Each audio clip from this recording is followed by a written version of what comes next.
আসসালামু আলাইকুম। অবিরাম বাংলা সংবাদে আপনাদের সবাইকে স্বাগত জানাচ্ছি ফাতিহা শাফি। শুরুতেই থাকছে বিআরবি কেবলস সংবাদ শিরোনাম।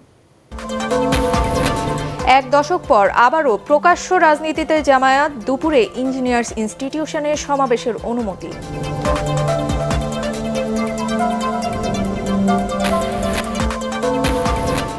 নির্বাচনকে নিয়ে সংলাপের সম্ভাবনা এখনো শেষ হয়ে যায়নি বললেন ওবায়দুল কাদের।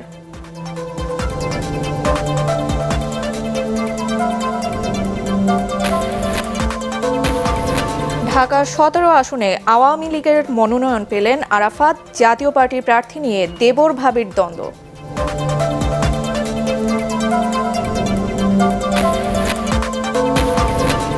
ভোগান্তিবিহীন যাতায়াত, মেট্রো রেলের নতুন সময়সূচিতে খুশি কর্মজীবীরা।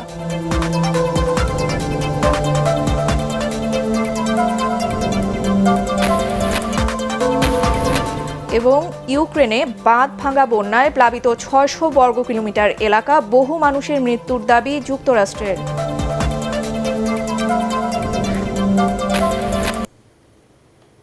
শুনছিলেন বিআরবি কেবল সংবাদ শিরোনাম, আর এবারে বিস্তারিত। প্রায় এক দশক পর আজ থেকে আবারও প্রকাশ্য রাজনীতিতে আসছে জামায়াতে ইসলামী। রাজধানীর রমনার ইঞ্জিনিয়ার্স ইনস্টিটিউশন মিলনায়তনে দুপুরে তাদের সমাবেশ করার অনুমতি দিয়েছে ডিএমপি। যদিও তারা বায়তুল মোকাররম জাতীয় মসজিদের উত্তর গেটে সমাবেশ করতে চেয়েছিল। নির্বাচন কমিশনের নিবন্ধন বাতিল করা রাজনৈতিক এই দলটি দ্রব্যমূল্যের ঊর্ধ্বগতি রোধ ও দলের কারাবন্দী জাতীয় নেতাদের মুক্তির দাবিতে এই সমাবেশ করতে যাচ্ছে। এই কর্মসূচি ঘিরে সকাল থেকেই ওই এলাকায় সতর্ক নজরদারি রেখেছে আইন শৃঙ্খলা বাহিনী। অতীতে তারা পুলিশের প্রতি অনেক অত্যাচার করছে, অনেক বোমাবাজির সাথে জড়িত ছিল। এখন তারা প্রকাশ্যে আবার সভা সমাবেশের জন্য অনুমতি চেয়েছে। তা আমরা বিভিন্ন গোয়েন্দা সংস্থার কাছ থেকে রিপোর্ট আনছি যে তাদের যে সমাবেশ তারা করবে, দেশের সমাবেশ তারা শান্তিপূর্ণ করবে কিনা। জাতীয় নির্বাচনকে ঘিরে সংলাপের সম্ভাবনা এখনও শেষ হয়ে যায়নি বলে মন্তব্য করেছেন আওয়ামী লীগ সাধারণ সম্পাদক ওবায়দুল কাদের। এ নিয়ে আশার প্রদীপ নেভিনি বলেও জানান তিনি। রাতে গণভবনে প্রধানমন্ত্রী শেখ হাসিনার সভাপতিত্বে দলের স্থানীয় সরকার ও সংসদীয় মনোনয়ন বোর্ডের সভা শেষে এক প্রতিক্রিয়ায় কথা জানান তিনি। ওই সভায় ঢাকা ১৭ আসনে উপনির্বাচনে আওয়ামী লীগের মনোনয়ন দেওয়া হয় মোহাম্মদ আলী আরাফাতকে।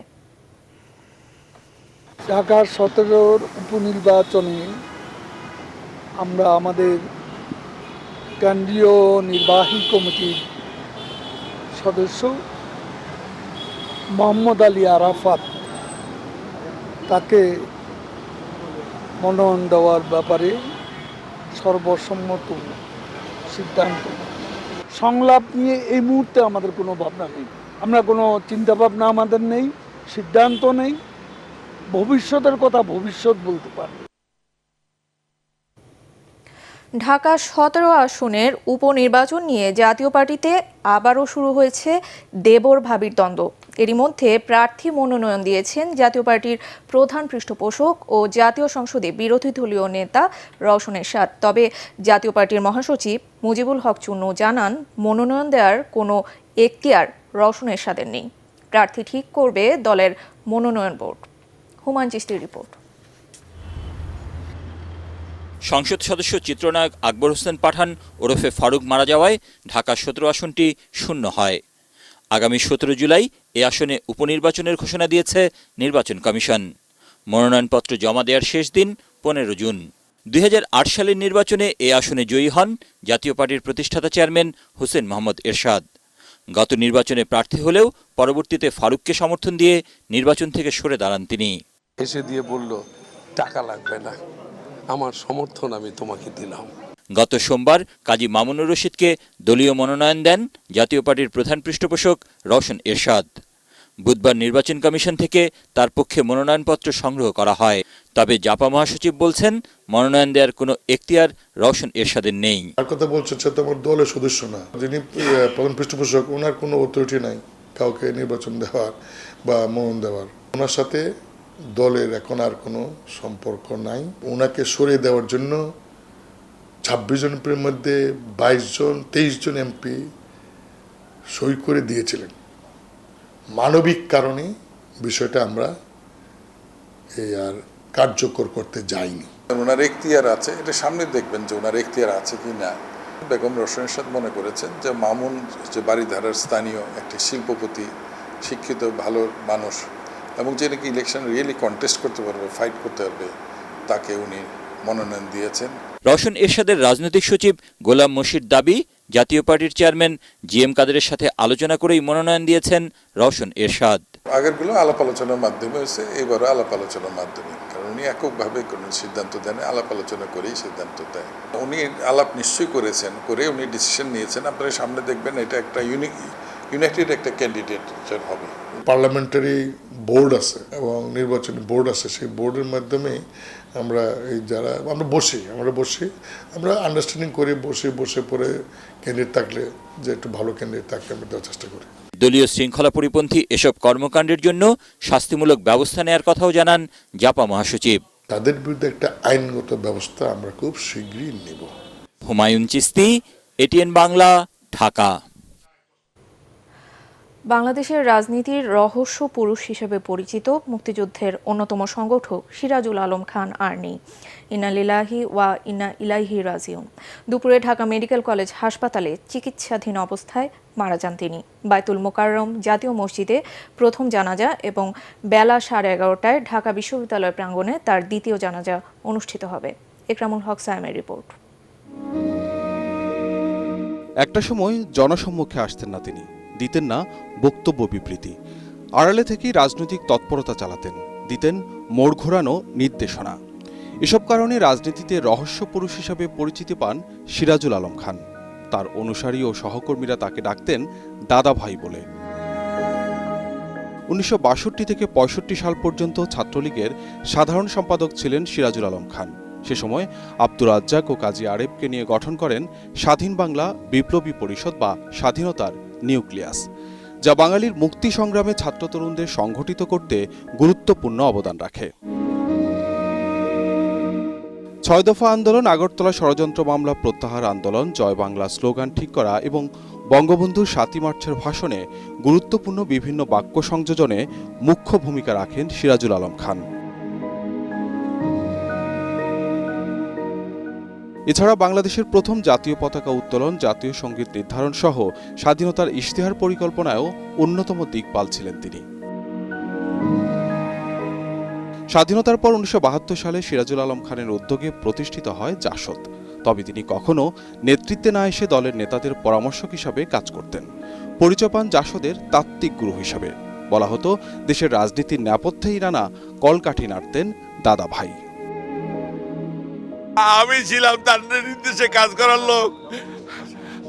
আজকে সিরাজুল আলম খান নেই, আসম আব্দুর রব, আমি থেকেও নেই পৃথিবীতে।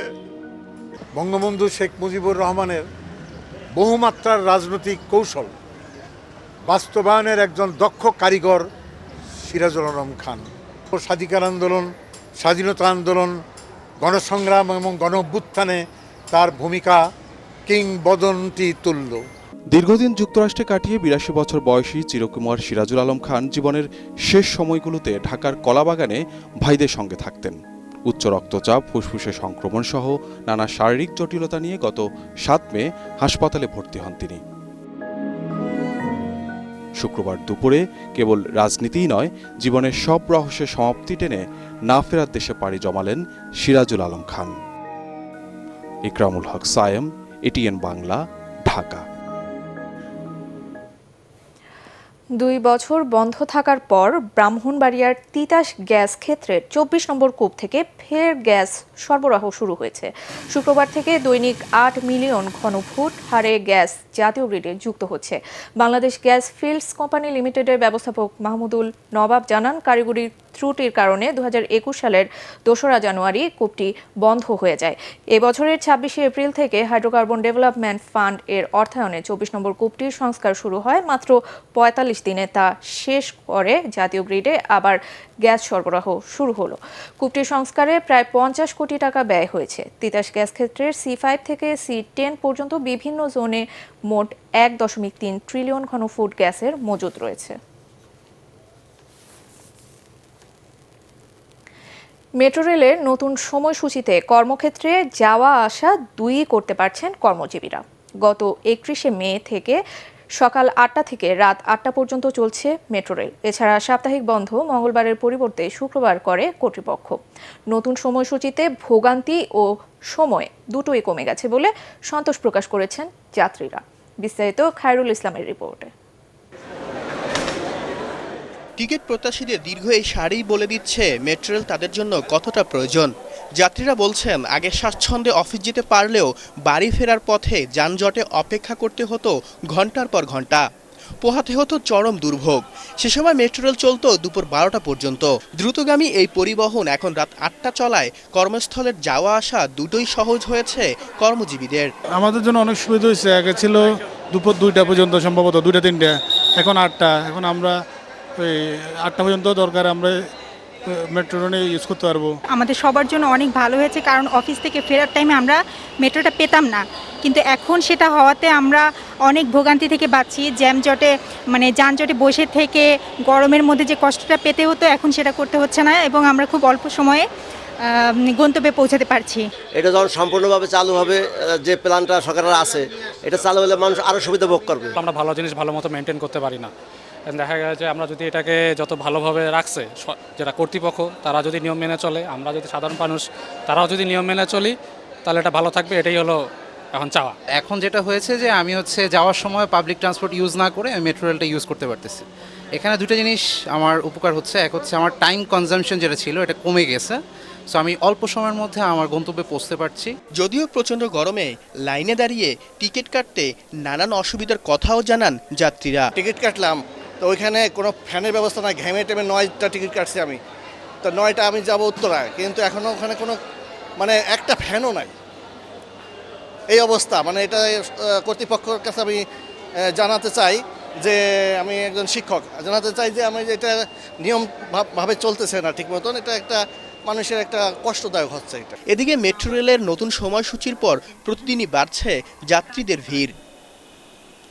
খায়রুল ইসলাম, এটিএন বাংলা, ঢাকা। নির্বাচনী প্রচারণার শেষ দিনে বরিশাল নগরীতে মেয়র ও কাউন্সিলর প্রার্থীদের কর্মী সমর্থকরা সকাল থেকেই প্রচারণায় নেমেছেন। বরিশাল যেন মিছিলের নগরীতে পরিণত হয়েছে।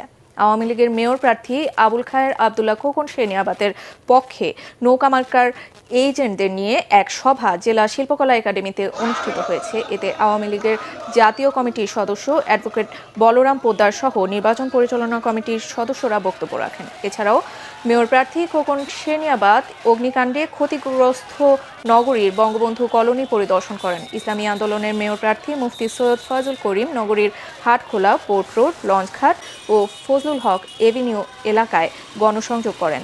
জাতীয় পার্টির মেয়র প্রার্থী ইকবাল হোসেন তাপস নগরীর বিভিন্ন এলাকায় গণসংযোগ করেন।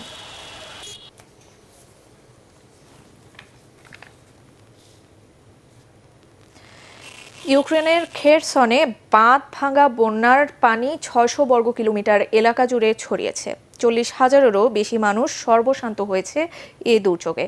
এর মধ্যেও দক্ষিণাঞ্চলের দুর্গত ওই এলাকায় হামলা চালাচ্ছে রাশিয়া।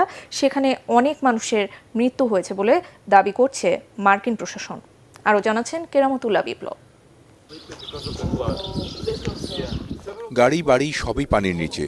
খেরসন আর আশেপাশের অন্তত 42,000 মানুষের বসতির এখন এই দুর্গতি। উঁচু দালান, বহুতল ভবনের মাঝ দিয়ে নদীর মতো বয়ে চলেছে বাঁধ ভেঙে আসা পানির তোড়। জীবন বাঁচাতে দলে দলে পালাচ্ছেন মানুষজন।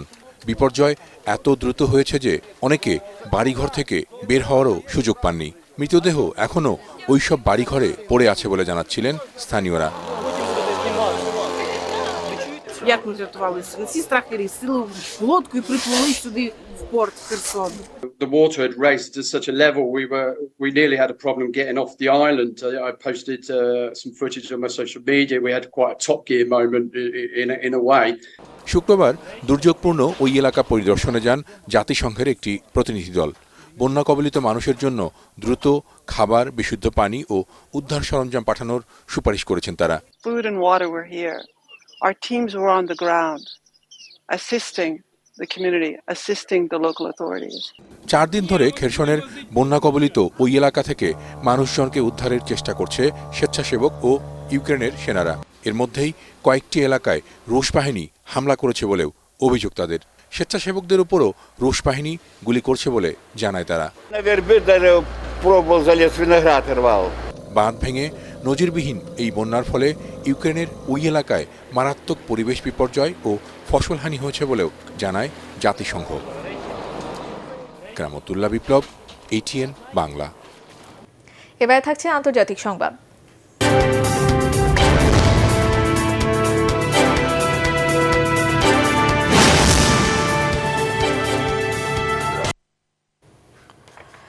এবার এমপি পদ থেকেও পদত্যাগ করলেন যুক্তরাজ্যের সাবেক প্রধানমন্ত্রী বরিস জনসন। শুক্রবার পদত্যাগের এই ঘোষণা দেন তিনি। বিবিসি জানিয়েছে, পার্টিগেট কেলেঙ্কারির ঘটনায় প্রিভিলেজেস কমিটির দেয়া প্রতিবেদনের কারণে তিনি পদত্যাগ করতে বাধ্য হয়েছেন। বরিস জানিয়েছেন, ওই তদন্ত প্রতিবেদনে তাকে অন্যায়ভাবে এমপি পদ থেকে সরিয়ে দেওয়ার চেষ্টা করা হয়েছে। শুক্রবার সকালে প্রিভিলেজেস কমিটির তদন্ত প্রতিবেদনের একটি অনুলিপি হাতে পাওয়ার পর সন্ধ্যায় দেয়া এক বিবৃতিতে বরিস জানান, ওই প্রতিবেদনটি অসত্য ও পক্ষপাতে পরিপূর্ণ। করোনাকালে লকডাউনে বিধি উপেক্ষা করে অফিস স্টাফদের নিয়ে পানাহারের আয়োজন করার ঘটনায় প্রধানমন্ত্রী পদ থেকে গত বছরের 7 জুলাই পদত্যাগ করেছিলেন বরিস জনসন। যুক্তরাষ্ট্রের নিউ ইয়র্কে নিউ আমেরিকান ভোটার্স অ্যাসোসিয়েশন নাভার 16তম বার্ষিক মিলন মেলা অনুষ্ঠিত হয়েছে। স্থানীয় সময় বৃহস্পতিবার রাতে কুইন্সের ওয়ার্ল্ড ফেয়ার মেরিনা মিলনায়তনে নাভার বার্ষিক ডিনার, ডান্স এবং সম্মাননা প্রদান অনুষ্ঠানে অংশ নেন মূলধারার জনপ্রতিনিধি, প্রবাসের মুক্তিযোদ্ধা, রাজনীতিক, সাংস্কৃতিক ব্যক্তিসহ বিশিষ্টজনেরা। নাভার প্রেসিডেন্ট ডক্টর দিলীপ নাথ তার বক্তব্যে সংগঠনের অভিবাসী বান্ধব বিভিন্ন কর্মকাণ্ডের কথা তুলে ধরেন। অনুষ্ঠানে আরও বক্তব্য দেন Queens district attorney Melinda Katz, congress women Grace Meng, Elizabeth Crowley, Shekhar Krishnan ও লিন্ডালি। পরে বিশেষ অবদানের জন্য বেশ কয়েকজনকে ক্রেস্ট ও সার্টিফিকেট দেওয়া হয়। এবারে পার্টেক্স খেলার খবর।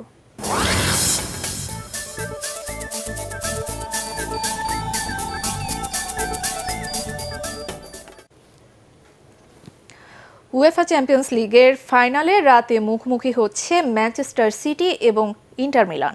সেমিতে রিয়াল মাদ্রিদকে হারিয়ে শিরোপা মঞ্চে জায়গা করে নেয় পেপ গার্দিওলার দল। অন্যদিকে ইন্টার মিলান হারায় বেনফিকাকে। প্রথম শিরোপা জয়ের মিশন ম্যান সিটির, আর ইতালিয়ান ক্লাবটির লক্ষ্য চতুর্থ শিরোপা। রাত 1টায় শুরু হবে ম্যাচটি। এসএম আশরাফের রিপোর্ট। The world waits with bated breath. তুরস্কের রাজধানী ইস্তাম্বুলে উৎসবের আমেজ। ইতিমধ্যে সমর্থকরা বরণ করে নিয়েছে ম্যানচেস্টার সিটি এবং ইন্টার মিলানকে। 2005 সালের পর এ শহরে দ্বিতীয়বারের মতো হতে যাচ্ছে চ্যাম্পিয়ন্স লিগের final. Manchester City versus Inter Milan. দুদলের সামনে ইতিহাস গড়ার হাতছানি। শিরোপা জিতলেই দ্বিতীয় ইংলিশ ক্লাব হিসেবে ট্রেবল জয়ের কীর্তি গড়বে ম্যানচেস্টার সিটি। কোচ হিসেবে পেপ গার্দিওলা নিজেকে নিয়ে যাবেন অনন্য উচ্চতায়। পারফরমেন্স বলছে ফেভারিটের তকমা থাকছে সিটির উপরই। একদিকে কেভিন ডি ব্রুইনা, ইকাই গুন্দোয়ান, আরেকদিকে আর্লিং হল্যান্ড। প্রতিপক্ষের রক্ষণ দুর্গের রীতিমতো ত্রাস সৃষ্টি করছেন গার্দিওলার এই শিষ্যরা। যারা ইংলিশ ক্লাবটিকে নিশ্চিত শিরোপা দিয়ে দিচ্ছে, তাদের অপেক্ষা করতে বলছেন এসি মিলান আর ইতালির সাবেক কিংবদন্তি তুল্য কোচ আরিগো সাচ্চি। তিনি বলছেন, ফাইনালে ঘাম ঝরিয়েই ছাড়বে সিমোনে ইনজাগির ফুটবলাররা।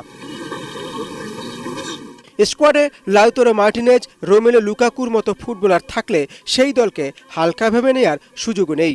যদিও বার্সেলোনার সাবেক ফুটবলার কার্লোস পুয়োল বলছেন, সর্বকালের সেরা কোচদের তালিকায় থাকা গার্দিওলা তার ক্ষুরধার মস্তিষ্কে ম্যাচের গতিপথ পাল্টে দেবার সক্ষমতা রাখেন।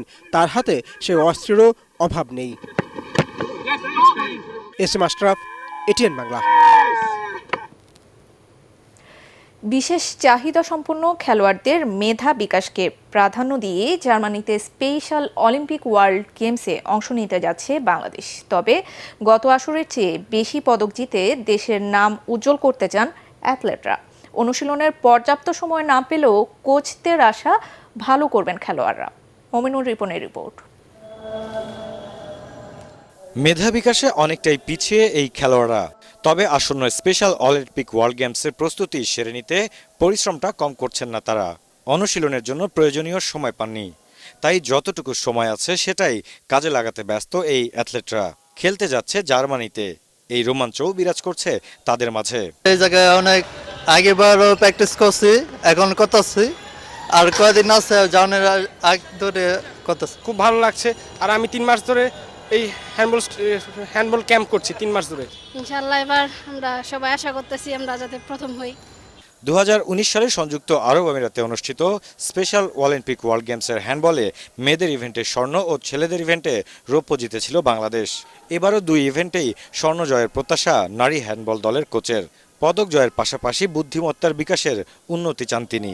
যা শিখছে সেখান থেকে ওরা ডেভেলপ করতে পারছে কিনা, আমার মূল টার্গেট হচ্ছে এটা, ওদেরকে মূল স্রোতধারায় ফিরিয়ে আনা, নর্মাল পিপলের সাথে মিশে তারা যাতে একটু নিজেদেরকে একটু নর্মাল চিন্তা করে। এবারের আসরে 9টি ইভেন্টে অংশ নেবেন 107 জন বাংলাদেশি।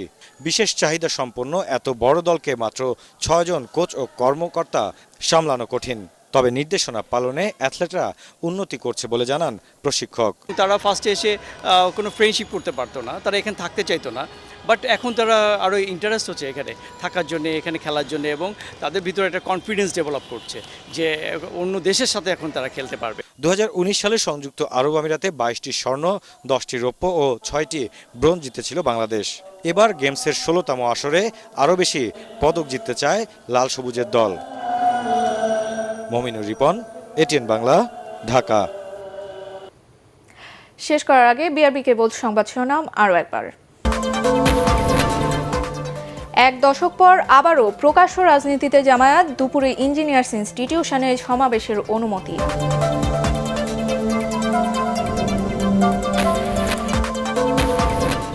নির্বাচনকে নিয়ে সংলাপের সম্ভাবনা এখনও শেষ হয়ে যায়নি বললেন ওবায়দুল কাদের।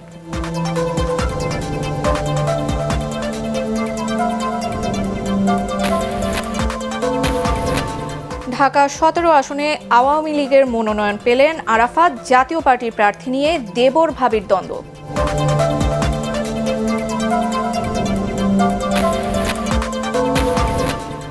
ভোগান্তিবিহীন যাতায়াত, মেট্রো রেলের নতুন সময়সূচিতে খুশি কর্মজীবীরা।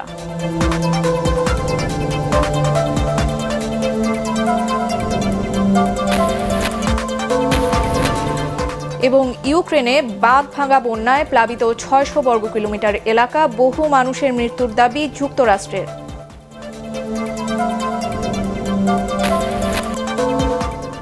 পরবর্তী সংবাদ দেখার আমন্ত্রণ জানিয়ে এখনকার মতো শেষ করছি। এটিএন বাংলা সংবাদ ইউটিউবে দেখতে ব্রাউজ করুন youtube/ATN Bangla News।